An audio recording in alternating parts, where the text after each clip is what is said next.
काँग्रेसचे ज्येष्ठ नेते बाळासाहेब थोरात आपल्यासोबत. साहेब, जीएसटी बाबत सध्या आज वेगळं धोरण आलेलं आहे. काय जीएसटीचा फायदा होईल काय? नाही, एक तर जीएसटी ज्या पद्धतीनं लागू केला त्यामध्ये फार दोष राहिलेले होते. डॉक्टर मनमोहन सिंगजी पंतप्रधान होते त्यावेळेस जी जीएसटीची संकल्पना होती त्यापेक्षा वेगळी होती आणि इतक्या ज्यादा जीएसटी लावण्यात आले होते. त्याला झिझिया कर म्हटला जात होता. इतके ज्यादा होते जीएसटी 28% पर्यंत जीएसटी होते. आता आता कमी केले, परंतु इतके दिवस तुम्ही जनतेला जे छळलेलं आहे, जनतेच्या खिशातून पैसा काढून घेतला, त्याचं काय? हा प्रश्न शिल्लक राहतोय. आणि अजूनही त्याच्यामध्ये जीएसटी कमी केले, पण अजून नियम काय काय खाली येणार हा एक प्रश्न आहे. व्यापारी मंडळी करता काय त्याचा फरक पडणार नाही. व्यापारी मंडळीला हिशोब ठेवायचे ते ठेवावे लागतात आणि अलीकडच्या कालखंडामध्ये व्यापारी जरा थोडा व्यापार जास्त असला तर एक चार्टर अकाउंटंट तेवढ्या करता जीएसटी करता ठेवावा लागतो. एवढं करून कुणीतरी इन्स्पेक्टर येतात, त्यांच्यावर छापे टाकतात जीएसटीच्या ह्याच्यात. असं सुरू झालेलं आहे. छळ चाललेला आहे व्यापाऱ्यांचा सुद्धा. ही वस्तू- चुनाव जुमला म्हणायचं. आता हे भारतीय जनता पक्ष तर फक्त सत्तेकरता करत असतो काय करायचं ते जनतेकरता करत नसतो, असं मत माझं आहे. साहेब, सगळ्यात महत्वाचं म्हणजे 2014ला पृथ्वीराज चव्हाण मुख्यमंत्री होते. त्यावेळेपासून मराठा आरक्षणाचा प्रश्न वाढत चालला, चिघळत चालला, अनेकदा दुरुस्त नादुरुस्त होत चालला. आता जे मुंबईतून मनोज जरांगे यांनी उपोषण सोडलंय, कसं पाहता तुम्ही?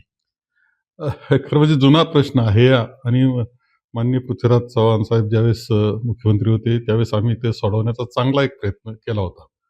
दुर्दैवानं तो पुढे टिकला नाही.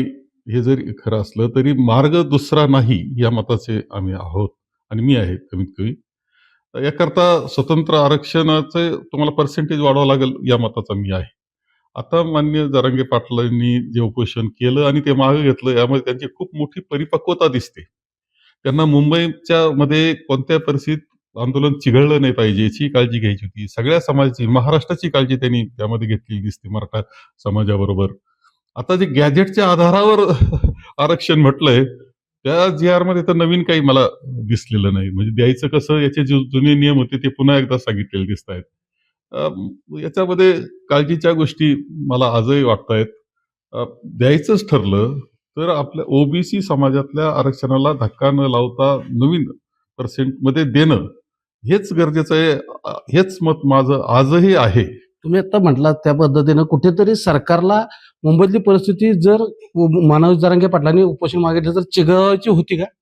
नाही. सरकारला तर काळजी असतेच का चिघळू नये या मताचं. सरकार कोणतं असलं तरी असतंच. परंतु जरांगे पाटलांनी ती काळजी घेतली आणि महाराष्ट्रात सुद्धा वातावरण त्यातून आणखी प्रदूषित झालं असतं. परंतु त्यांनी सगळ्यांचीच काळजी घेतली. म्हणजे एक मराठा लीडर म्हणून जे असतं का सगळ्यांना बरोबर घेऊन जाण्याचा प्रयत्न आणि सगळ्यांना सांभाळण्याचा प्रयत्न तो त्यांनी केलेला यामध्ये मला दिसतो. महत्वाचं म्हणजे ज्यावेळी वाशीमध्ये मागच्या वर्षी गेला होता मोर्चा, त्यावेळी एकनाथ शिंदे सामोरे गेले होते मराठ्यांना. यावेळी विखे पाटील गेलेले आहेत, मुख्यमंत्री मात्र गेले नाहीत. नाही ठीक आहे. हे बघा, त्यामध्ये अध्यक्ष असतो, एक कमिटी असते, उपसमिती असते, मध्ये अशोकराव चव्हाण होते. ठीक आहे, त्यांनी जाणं, चर्चा करणं हे ठीक गोष्ट आहे. परंतु चर्चेतून निर्णय काय झाला? नव्या मुंबईमध्ये गुलाल उधळला झालं काय? आणि अजूनही मला काळजी हीच आहे का मुंबईत आम्ही हा गुलाल झालाय, होणार काय? हा प्रश्न शिल्लकच राहतोय. हैदराबाद गॅझेट तर गॅझेटेन लागू होणार म्हणून दिलेला आहे. साताराहून गॅझेटेनचा प्रलंबित प्रश्न आहे. याच्यानं प्रश्न सुटणार का? नाही, गॅझेटमध्ये जे आहे ते मराठा समाजातले कुणबी निश्चित करण्याच्या बाबतीत मदत तर होऊ शकते त्याला. पण मराठा म्हणजे कुणबी आणि कुणबी म्हणजे ओबीसी म्हणून आरक्षण असं काही त्यात होत नाही. तर हे आपल्यासोबत होते बाळासाहेब थोरात साहेब, ज्यांनी या ठिकाणी आपल्यासोबत मराठा आरक्षणासह विविध विषयावर चर्चा केली. न्यूज 18 लोकमतसाठी विशाल पाटील, सातारा.